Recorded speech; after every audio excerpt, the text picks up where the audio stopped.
ஏமா அழற?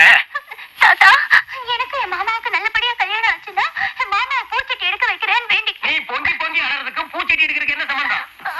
அது வந்து மாமா வேண்டிக்கிட்டபடி பூச்செட்டி எடுக்காததால தூக்கத்துல கெட்ட கெட்ட கனவுலாம் வருது. அவருக்கு ஏதாவது ஆயிடுமோன்னு எனக்கு ரொம்ப பயமா இருக்கு. கரிங்க மாமா, அந்த பையன்கிட்ட சொல்லி அம்மனுக்கு பூச்செட்டி இருக்கு சொல்லு. அதோ பிரதரே வந்துட்டார், நீங்களே சொல்லுங்க. என்ன தாத்தா? நான் தான் அவன் கூட பேச மாட்டேன், நமக்கு தெரியுமில்ல. நீயே அவன்கிட்ட சொல்லி அம்மனுக்கு பூச்செட்டி இருக்கு எல்லா ஏற்பாடு பண்ணி சொல்லுப்போ.